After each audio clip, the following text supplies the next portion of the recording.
जो solid solution है, इसमें जो बेसिक बेसिक चीजें याद करने की हैं, जैसे इसमें सॉल्यूशन में पहला है आपके पास कि सॉल्यूशन कहते किसे हैं, तो ये होता है solute plus solvent is equal to solution. Solute को इन जनरल जो मॉडर्न डेफिनेशन है उसका मतलब होता है जो लेसर अमाउंट में प्रेजेंट होता है, सॉल्वेंट होता है जो लार्जर अमाउंट में प्रेजेंट होता है, और इन दोनों का मिक्सचर हो गया सॉल्यूशन का। ठीक। अब अगर मैंने कहा टाइप ऑफ, इसमें बाइनरी सॉल्यूशन और टर्सरी सॉल्यूशन आता है, कुछ टेक्निकल वर्ड आते हैं। एक बाइनरी सॉल्यूशन, एक टर्सरी सॉल्यूशन और एक एक्वस सॉल्यूशन,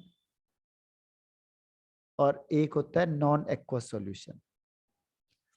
बाइनरी सॉल्यूशन का मतलब होता है कि जो सॉल्यूशन में दो कंपोनेंट होते हैं, which contain two component, component में दो चीजों से मिलके बनाए, जो एक होगा कोई सॉल्यूट और एक होता है कोई भी सॉल्वेंट। जैसे मैंने कहा शुगर प्लस वाटर, दो चीज से मिलके बन गया तो उसे कहेंगे बाइनरी सॉल्यूशन। टर्सरी का मतलब थ्री, यानी जिसमें थ्री कंपोनेंट होते हैं, थ्री कंपोनेंट हो जाएंगे तो उसे कहेंगे टर्सरी।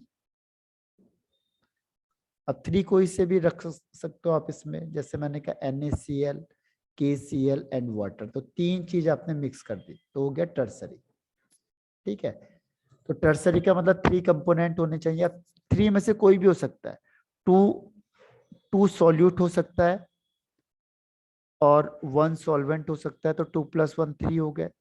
या फिर वन सॉल्यूट होगा और टू सॉल्वेंट हो सकते हैं। सॉल्वेंट टू कैसे, जैसे वाटर एंड एथेनॉल, दोनों सॉल्वेंट है तो ये दोनों हो सकते हैं। और सॉल्यूट में कुछ भी ले सकते हो, यहाँ पे आप NaCl ले लो, कोई और कंपाउंड ले लो। ठीक है, तो ये आपका सॉल्यूट हो गया, तो इसे कहेंगे टर्सरी। एक्वस का मतलब होता है जिसमें जो सॉल्वेंट होता है वो फिक्स है, वाटर ही होगा।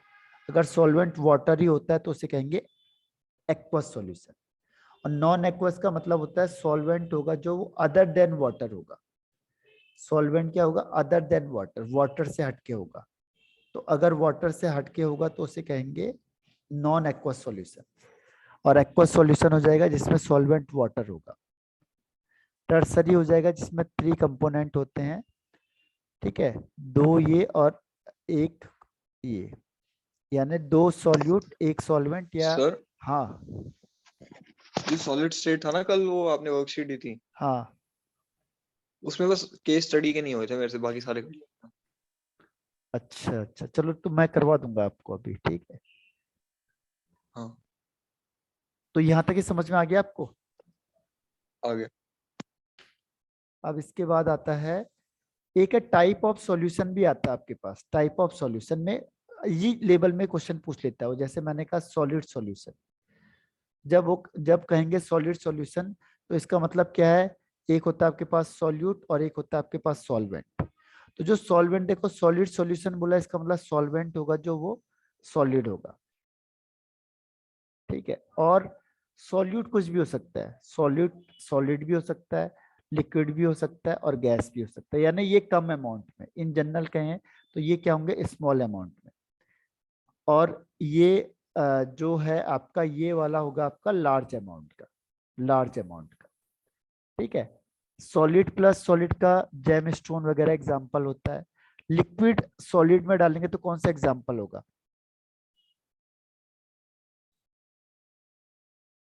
और एक है शुगर या गैस, NaCl। गैस सॉलिड में डालेंगे तो कौन सा एग्जाम्पल होगा। ऊपर वाले का होगा शुगर या NaCl और नीचे वाले का परफ्यूम्स वगैरह। इसमें सॉलिड ज्यादा है, गैस कम है। परफ्यूम में क्या होता है, परफ्यूम में सॉलिड, लिक्विड और गैस हाँ उसमें सॉलिड का कम होता है, वो अलग हो जाएगा। होती है। ये तो जैसे ब्रेड होता है, ब्रेड, ब्रेड में क्या हो गया, CO2 गैस होती है ना, तभी तो फूल जाता हो। ब्रेड हो गया, केक हो गया, तो हाँ, ये सॉलिड है। ठीक है, और उसमें CO2 गैस हम ऊपर से डालते हैं। तो आपको ऐसे क्वेश्चन पूछ लेता है वो कि बताओ ये कौन से टाइप का सॉल्यूशन होगा, और आपको कोई भी एग्जांपल दे देंगे या कोई चीज पूछ लेंगे, तो आपको ये ध्यान रखना है कि कौन सी चीज किससे किसमें डिजोल्व है। और कौन जो ज्यादा अमाउंट में है वो सॉल्वेंट होती है, जो कम अमाउंट में वो सॉल्यूट होती है। ऐसे अगर लिक्विड सॉल्यूशन हो गया, लिक्विड, तो लिक्विड सॉल्यूशन में क्या होगा कि सॉल्यूट एंड सॉल्वेंट, तो जो सॉल्वेंट है वो लार्ज अमाउंट में होना चाहिए, तो लार्ज अमाउंट में लिक्विड होना चाहिए। जिसके हम सॉल्यूशन की बात करेंगे तो ज्यादा अमाउंट में होना चाहिए। सॉल्यूट में सॉलिड भी हो सकता है, लिक्विड भी हो सकता है और गैस भी हो सकता है। तो ये आपका 3 है। अब बताओ अगर गैस इन लिक्विड होगा तो क्या होगा answer? Gas in liquid, perfumes.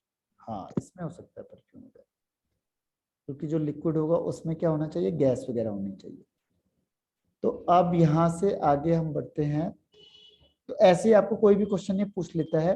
एक तीसरा इसमें आता है गैस सॉल्यूशन या गैसियस सॉल्यूशन।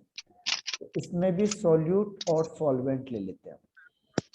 तो यहाँ पे क्या होता है कि जो सॉल्वेंट है वो गैस होनी चाहिए, मतलब सॉल्वेंट मतलब जो ज्यादा अमाउंट है, जो ज्यादा अमाउंट है वो गैस हो गई, जो कम अमाउंट है वो सॉलिड भी हो सकती है, लिक्विड भी हो सकती है और गैस भी हो सकती है। सॉलिड, लिक्विड या गैस हो सकती है, ठीक है। तो ये आपका हो जाएगा सॉल्यूशन का टाइप ऑफ सॉल्यूशन। अब इसके बाद नेक्स्ट आता है इसके पास कंसंट्रेशन। यही मेन है आपका पूरे चैप्टर का बेसिक है ये कंसंट्रेशन। इसमें आगे जो आपके क्वालिटेटिव प्रॉपर्टी पढ़ते हो वो भी किस कंसंट्रेशन पे बेस्ड है।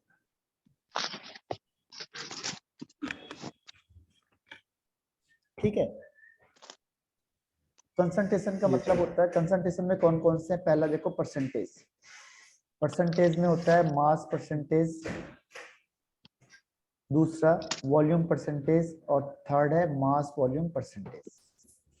ठीक है, तो इसका फॉर्मूला क्या होगा? Wait of solute upon weight of solution into 100, तो ये मास परसेंटेज। वॉल्यूम परसेंटेज में दोनों वॉल्यूम हो जाएगा, तो volume of solute upon volume of solution into 100। और मास वॉल्यूम परसेंटेज में क्या होगा कि वेट ऑफ सॉल्यूट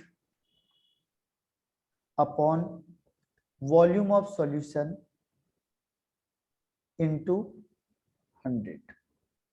ठीक है, बस इसमें फर्क क्या होता है देखो, इसको डिनोट किससे करते हैं? में मास परसेंटेज को डिनोट करेंगे W/W से या by volume, by mass, sorry. इसको डिनोट करते हैं V/V से या फिर बाय वॉल्यूम, बाय वॉल्यूम।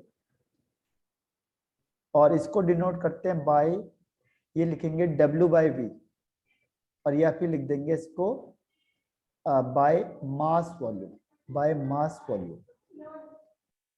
ठीक है, तो ये आपका हो गया 3 कंसंट्रेशन का। अब इसमें क्वेश्चन ऐसे आ जाता है और लिखेगा 98% एक्वस H2SO4 और ब्रैकेट में लिखेगा W/V। तो इसका मतलब क्या हुआ? इसका मतलब ये हुआ कि 98% का मतलब 98 ग्राम, तो आपके पास देखो W ऊपर है, H2SO4 है, V नीचे है, V का मतलब 100 ml सॉल्यूशन हो गया। ठीक है, अब इससे एक्वस है वाटर, लेकिन हमें वाटर का वेट नहीं निकलेगा यहाँ से, इसके लिए डेंसिटी गिवन होगी। जब डेंसिटी क्वेश्चन में गिवन होगी तो डेंसिटी इज इक्वल टू क्या होता है? Mass upon volume. तो यहाँ पे मास इज इक्वल टू क्या होगा? Density into volume. अगर इसकी उसने डेंसिटी भी दे दी यहाँ पे 1.5, तो इसको यहाँ पे रख सकते हो आप 1.5 इंटू 100 यानी 150। तो अब आप वाटर का वेट निकालोगे तो टोटल सॉल्यूशन का वेट है 150, उसमें से H2SO4 का वेट है 98, तो वाटर आ जाएगा 52 ग्राम। तो ऐसे आप निकालोगे तो ये क्वेश्चन में आपको ये ऐसे दिया होता है W/W, W/V। अगर क्वेश्चन में दिया नहीं है तो इसका मतलब आप समझ जाओगे ये पहला वाला है W/W। क्वेश्चन में दिया नहीं है कोई भी, तो इसका मतलब अंडरस्टूड होता है कि ये फर्स्ट वाला होगा। ठीक है, तो ये पहला स्टेप हो गया आपका। इसमें डाउट? No sir. अब सेकंड आता है स्ट्रेंथ। इसको रिपीट करना है बार बार, क्योंकि रिपीट क्या है कि आपको एक तो फॉर्मूला आना चाहिए आपके, अब इसमें सेकंड आएगा आपके पास, सेकंड है स्ट्रेंथ। स्ट्रेंथ में क्या होता है, देखो स्ट्रेंथ होता है आपके पास, स्ट्रेंथ में डिफाइन से इसका मीनिंग आ जाएगी। जो स्ट्रेंथ है उसकी डिफाइन आपको आ जाएगा, डिफाइन से उसकी मीनिंग आपको समझ में आ जाएगी। ठीक है, तो इसमें है weight of solute in gram, wait of solute in gram upon volume of solution in, volume of solution in litre, litre. ये हो गया आपका स्ट्रेंथ, वेट अपॉन वॉल्यूम। और इसकी यूनिट इंपॉर्टेंट है, यूनिट होगी ग्राम पर लीटर। ठीक है, तो ये स्ट्रेंथ हो गया। समझ में आया ये? Yes sir. अब थर्ड आता है मोलैलिटी, यानी स्मॉल एम। स्मॉल एम होता है number of moles of solute, solute b होता है, upon weight of solvent in kg. ठीक है, तो यहां पे क्या हो जाएगा, number of moles of solute, of solute upon weight of solvent in kg, weight of solvent in kg. ठीक है, लेकिन कई बार क्या होता है, नंबर ऑफ मोल्स क्वेश्चन में गिवन नहीं होते हैं, तो इसको हम और सिंप्लीफाई कर देते हैं। इसको क्या करना है, सिंप्लीफाई कर देना है। तो सिंप्लीफाई करने के लिए क्या होगा कि सिंप्लीफाई करने के लिए हम लोग क्या करते हैं कि एक्सटेंड कर देते हैं। Number of moles is equal to क्या होता है, तो number of moles is equal to होता है, देखो इसको दिखाते हैं स्मॉल एम से, equal to number of moles मतलब वेट अपॉन मोलर मास। ठीक है, वेट अपॉन मोलर मास। और ये तो वेट किसका है, एक मिनट, तो यहां पे क्या होगा, wait of solute upon molar mass of solute divided by weight of solvent in KG. KG को ग्राम में चेंज करने के लिए डिवाइडेड बाय 1000। ठीक है, डिवाइडेड बाय 1000। अब ये ऊपर मल्टीप्लाई हो जाएगा और ये यहाँ पे मल्टीप्लाई हो जाएगा। तो इसको हम क्या करते हैं, शॉर्ट फॉर्म में ले आते हैं, शॉर्ट फॉर्म में, ताकि जब भी क्वेश्चन आएगा तो आप डायरेक्ट क्या करोगे, वैल्यू पुट करोगे, आंसर निकाल दोगे। तो इसमें क्या होगा, W B into 1000 upon W A into M B. ये हो गया आपका मोलालिटी का फॉर्मूला।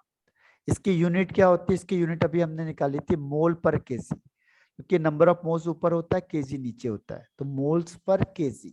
ठीक है, तो ये याद रखना पड़ेगा आपको, डब्ल्यू बी मतलब वेट ऑफ सॉल्यूट, ये सॉल्यूट का वेट है और ये है सॉल्वेंट का वेट। और इसमें मोलर मास देखो हर एक में निकालना पड़ता है। मोलर मास किसका निकालना है, सॉल्यूट का, तो मोलर मास ऑफ सॉल्यूट। एक और फॉर्मूला इसमें यूज होता है, अगर आपने डाइल्यूट किया, एक ये ले लिया, दूसरा ये ले लिया, आपने इसमें कुछ वाटर ऐड कर दिया, तो सपोज स्टार्टिंग में ये M1 है और वॉल्यूम V1 है, और ये M2 हो गया, वॉल्यूम V2 हो गया, तो इसका फॉर्मूला हो जाएगा M1V1 is equal to M2V2। ठीक है, और अगर आपने दो चीज को मिक्स कर दिया और मैंने पूछा कि रिजल्टेंट बताओ, तो हम क्या करते हैं, इसे M1V1, इसका M2, इसका V2, और ये M3 और इसका वॉल्यूम हो जाएगा V1 प्लस V2। तो फॉर्मूला हो जाएगा M1V1 plus M2V2 is equal to M3V1 plus V2। ठीक है, तो ये आपका तीन फॉर्मूले, इसमें से सबसे ज्यादा फॉर्मूला पहला वाला यूज होता है, उसके बाद ये होता है, ये वाला बहुत कम यूज हुआ, लेकिन क्वेश्चन कैसे भी आ सकता है। ठीक है, तो समझ में आया ये? Yes sir. अब आता है मोलैरिटी। इसको लिखते चले जाना है, साथ साथ मेरे साथ ही लिखते चले जाओ, क्योंकि रिपीटिशन है, बस याद रहेगा। मेन चीज क्या, वहां पे आपको याद रहना चाहिए। अगर आपने वहां हाँ पे मैं मिस, लिख रहा हूँ, हाँ, जैसे मैं वहां, भेज भी दूंगा। हाँ वहां पे आपको याद रहेगा तो ही बेनिफिट होगा। सर वो कह रहे कि पेपर ना बहुत लंबा बन रहा है, किसका? मैथ्स का लंबा बना था पेपर, कहीं बच्चों का छूट गया ट्यूशन में। हाँ हाँ हाँ, लेंथी पेपर मतलब बन टाइम रहा है। कम दे रहे हैं। तभी तो मैं आपको क्या कह रहा हूँ कि जब आप, जैसे आपने सैंपल पेपर सारे कर लिए, ठीक है, तो इसी सैंपल हाँ। पेपर में से कुछ क्वेश्चंस उसमें आए होते हैं, तो वहां पे आपको कैलकुलेशन की जरूरत नहीं पड़ती है ना। हाँ। वहां पे तो आपको पता है कि इसका आंसर ये होना है, इसका ये होना है, इसका ये होना है। तभी तो मैं कह रहा हूँ उसे रिपीट करो, जो क्वेश्चन दिए जा रहे हैं ना उसको रिपीट करना है, और आपको हाँ। 50% क्वेश्चन वही मिल जाएंगे। तो आपको आपको पता है कि इसका आंसर ये होना है, तो आपका क्या होगा, टाइम कंज्यूम नहीं होगा ज्यादा। और अगर आपने ऐसा नहीं किया, आप ठीक है। सोचोगे मैं वहीं जाके करूंगा, तो फिर आपका बहुत ज्यादा टाइम जाएगा। इसीलिए तो मैं आपको क्वेश्चन दे रहा हाँ हूँ, इसे करो वो बार बार। हाँ वो जो अदरवाइज रिवीजन टाइम होता है ना उसमें भी कई बच्चे शुरू कर लेते हैं पेपर, वो कह रहे हैं कि उनका पूरा हो जाता है फिर। हाँ, लेकिन इसमें रीडिंग टाइम होता है ना। हाँ, अगर आप ये सोचोगे कि मैं वहीं जाके उससे पूरा सॉल्व करूंगा, तो फिर पेपर छूटने के चांसेस हो सकते हैं। इसीलिए पहले से हाँ। इसको पहले से ही रिपीट करते जाओ बार बार। अगर आप पहले ठीक से है। रिपीट करोगे तब आपको दिक्कत नहीं आने की।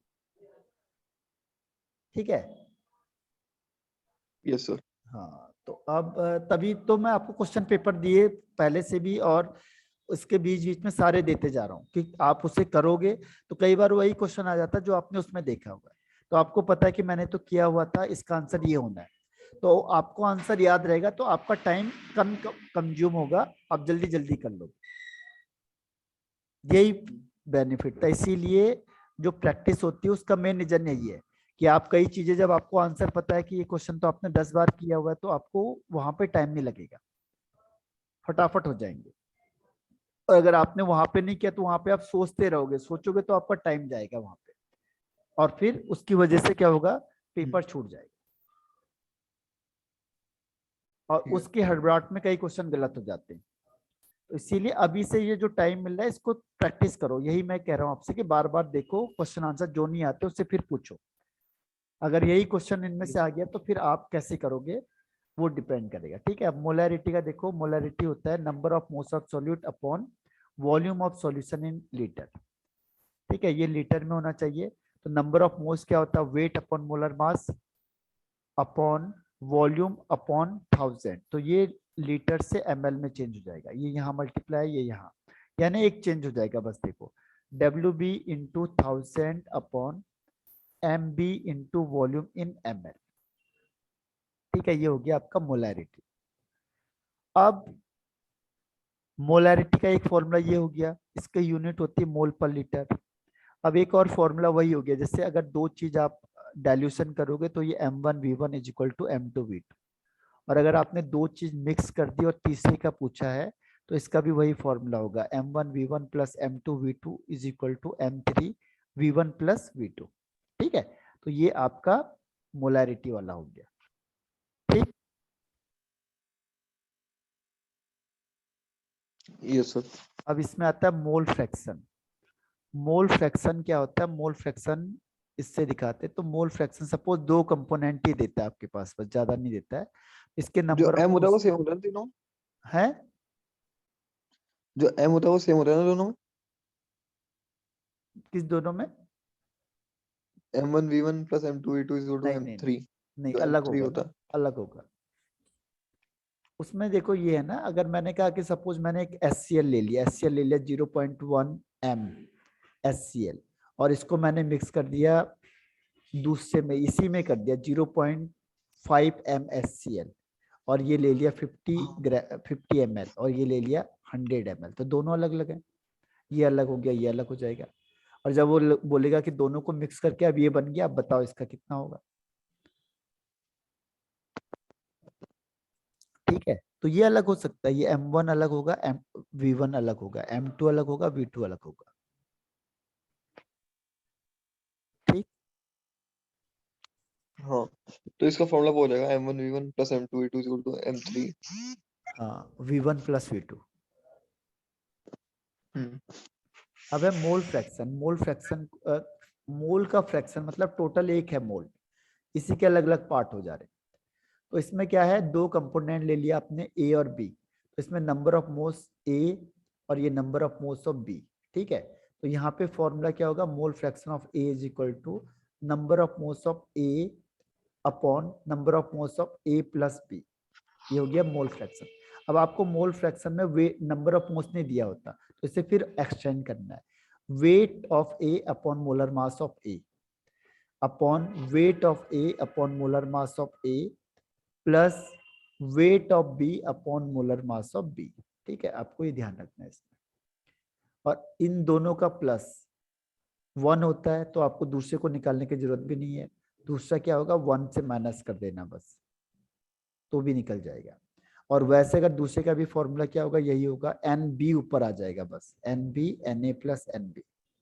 ठीक है, और फिर यहाँ पे और एक्सटेंड करना है, तो W B upon M B upon W A upon X A, sorry M A plus W B upon M B. ठीक है, और इसकी कोई यूनिट नहीं होती, नो यूनिट। तो ये आपका हो गया मोल फ्रैक्शन का। ठीक है,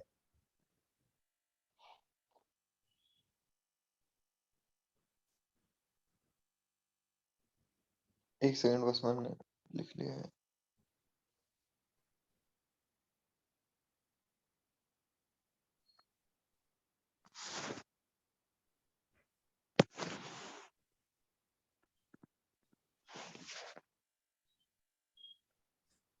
लिख दिया। अब आता है पीपीएम, पार्ट्स पर मिलियन। एक तो बेसिक होना चाहिए, क्योंकि लगभग 30 to 40% तो बिल्कुल बेसिक आता है। अगर हमें छोटी छोटी चीजों का ध्यान नहीं दिया तो उसमें मिस हो जाएंगे। बड़ी बड़ी चीजें हमने याद कर लिए, कई बार होता है छोटी चीज नहीं कर पाते यार। और ये छोटी चीज के लिए, और फिर जो बड़ी चीज के लिए आपको क्वेश्चन आंसर करने जो आपको दिए थे वो सॉल्व करना है। इसमें भी परसेंटेज वाला हिसाब है, weight of solute upon weight of solvent, sorry solution, into 10 की पावर 6। सर आपकी आवाज नहीं आ रही। अब आ रही है आवाज?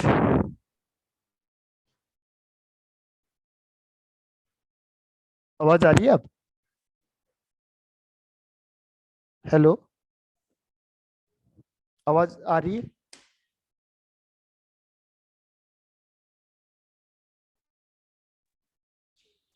अब आ रही है आवाज?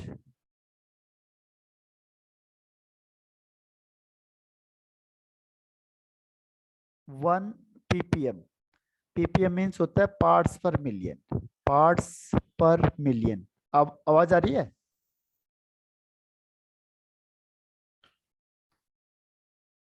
सेकंड, हाँ, अच्छा।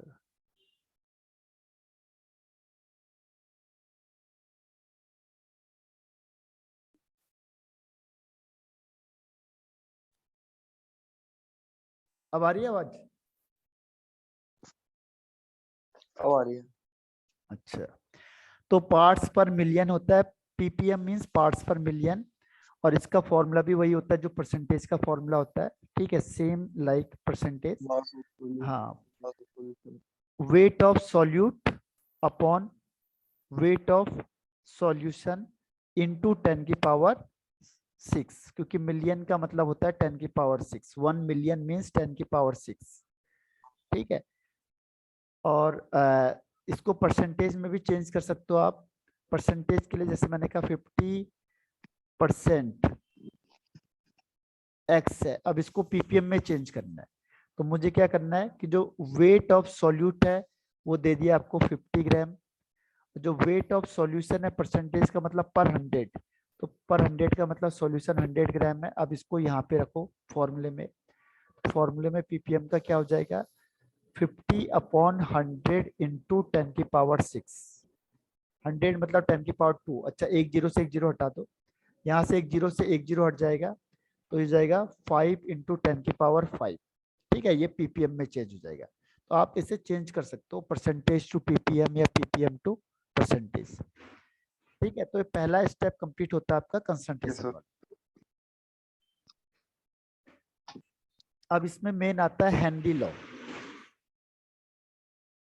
हेनरी लॉ, हेनरी लॉ क्या कहता है, हेनरी लॉ कहता है कि जो प्रेशर होता है वो डायरेक्टली प्रोपोर्शनल होता है मोल फ्रैक्शन ऑफ गैस। इसमें ध्यान रखता है, हेनरी लॉ क्या बोलता है कि आप गैस को मिक्स करो लिक्विड में।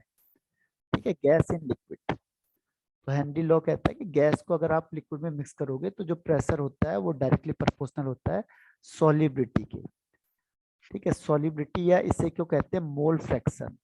मोल फ्रैक्शन या सॉल्युबिलिटी ऑफ गैस। हाँ, तो प्रेशर इज इक्वल टू क्या हो जाएगा, के एच प्लस, हाँ ये ठीक है। तो एक फॉर्मूला इसका ये बन जाएगा।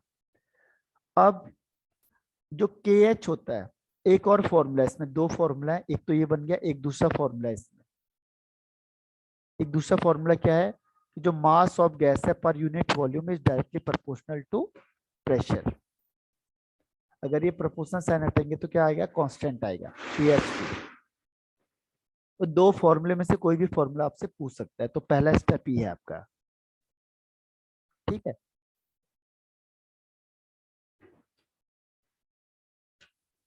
ये आया समझ में? सर ये एम और पी वाला दोबारा बता दो। ये है कि mass of gas per unit volume, mass of gas per unit volume is directly proportional to pressure applied. जितना प्रेशर लगाएगा वो किस पे डिपेंड करेगा, मास पे। प्रोपोर्शनल साइन हटाएंगे तो फिर क्या आएगा, हेनरी कांस्टेंट, हेनरीज कांस्टेंट, ठीक है। यस सर समझ गया। अब देखो इसमें एक के एच आता है, के एच, के एच है जो इसकी खास बात क्या है कि जो इसकी यूनिट होती है वो प्रेशर की यूनिट होती है, जैसे बार, एटीएम वगैरह, पहला। दूसरा के एच होता है जो वो डायरेक्टली प्रोपोर्शनल, इनवर्सली प्रोपोर्शनल होता है सॉल्युबिलिटी के, यानी सॉल्युबिलिटी ज्यादा होगी तो के एच की वैल्यू क्या होगी, डिक्रीज हो जाएगी, ठीक। नहीं अभी नहीं। और थर्ड है, अभी मैं ले आऊंगा शायद, देखता हूं मैं। के एच है सॉल्युबिलिटी के इनवर्सली प्रोपोर्शनल होता है। तीसरा K H is directly proportional to temperature, ठीक है। टेम्परेचर जितना ज्यादा होगा उतना के एच की वैल्यू ज्यादा होगी। तो ये 3 पॉइंट है जनरली कैरेक्टरिस्टिक्स ऑफ के एच के। और ये डिफरेंट गैस के लिए इसकी वैल्यू डिफरेंट होती है। अगर डिफरेंट गैस लोगे तो उसके लिए के एच की वैल्यू डिफरेंट होगी, इसीलिए इसको दिया नहीं होता है, क्वेश्चन में दिया होता है, क्योंकि इसकी वैल्यू फिक्स नहीं है, हर एक के लिए अलग अलग है।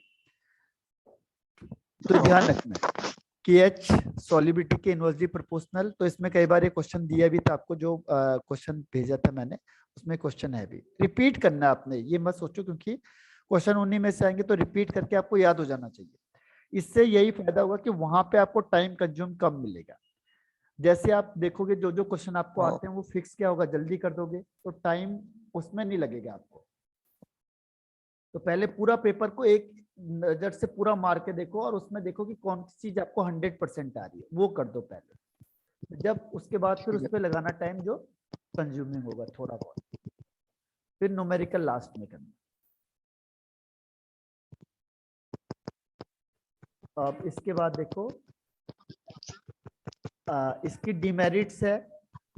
डिमेरिट्स क्या है इसकी, एक तो फॉर्मेशन नहीं होना चाहिए गैसेस में, पता चला गैस में आपस में डिसोसिएशन हो गया, ठीक है, या कुछ एसोसिएशन हो गया, डिसोसिएशन या एसोसिएशन हो गया, तो ऐसा नहीं होना चाहिए, ठीक है।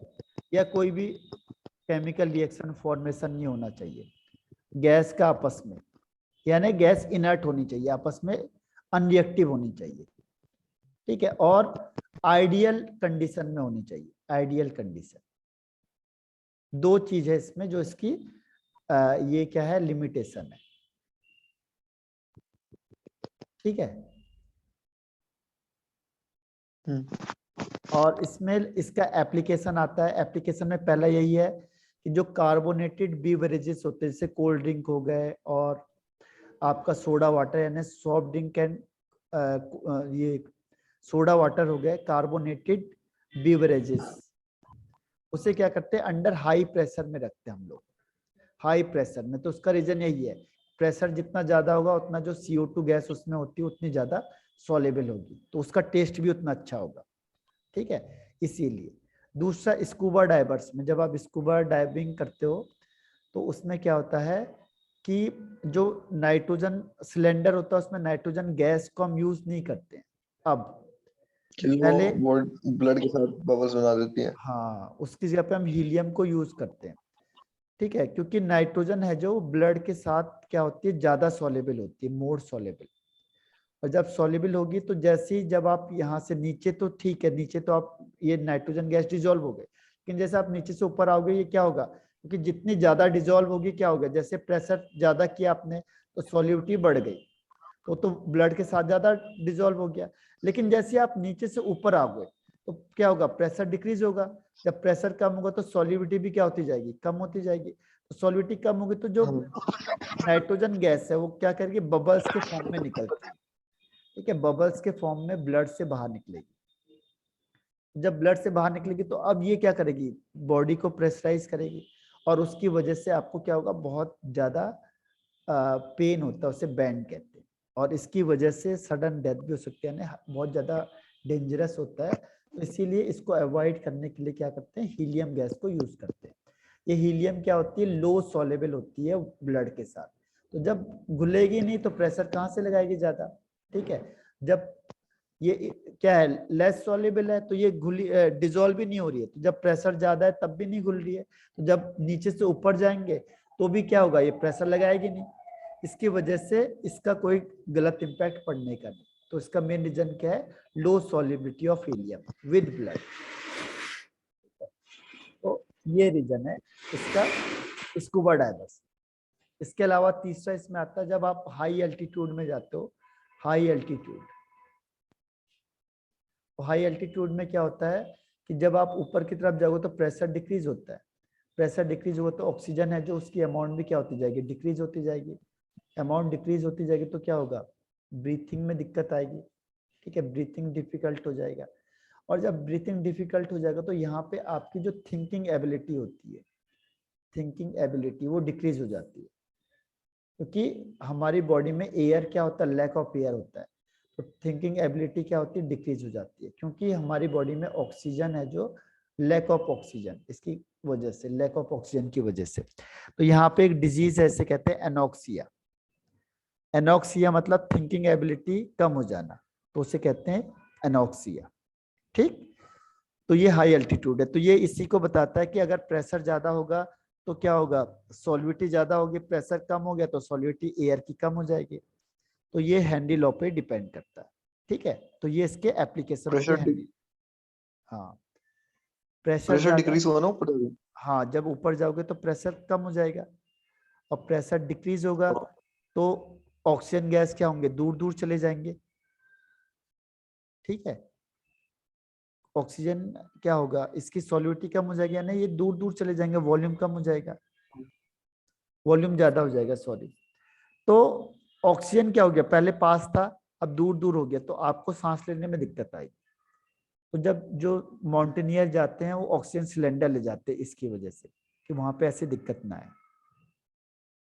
ठीक, सॉल्युबिलिटी डिक्रीज रहेगी। हाँ, मतलब ठीक है। जो एयर है, ऑक्सीजन वो क्या होगा, दूर दूर मिलेगा आपको। हाँ। ठीक है, और जब दूर मिलेगा तो आपको सांस लेने में दिक्कत आएगी ना, क्योंकि एयर आपको इनफ एयर नहीं मिल पा रहा। और जब इनफ एयर नहीं मिलेगा तो क्या होगा, जो ब्लड है उसमें क्या होगा, लैक ऑफ ऑक्सीजन हो जाएगा, ब्लड एंड टिश्यू में क्या हो जाएगा, लैक ऑफ ऑक्सीजन। ठीक है, जैसे आप भाग के जाते हो तो क्या होता है, सांस तेजी से लेना स्टार्ट हो जाता है, तो उसमें क्या होता है, ऑक्सीजन में ब्लड की कमी हो जाती है। तो तभी हम क्या करते हैं, जल्दी जल्दी सांस लेते हैं, जिससे क्या होगा, जो ऑक्सीजन है वो क्या होगा, फुलफिल हो जाएगा। हाँ। हाँ, ये है इसका रिजल्ट। इसके बाद है आपके पास कि इसकी वजह से क्या होता है, थिंकिंग एबिलिटी कम हो जाती है, थिंकिंग एबिलिटी कम हो जाती, सोचने की एबिलिटी कम हो जाती।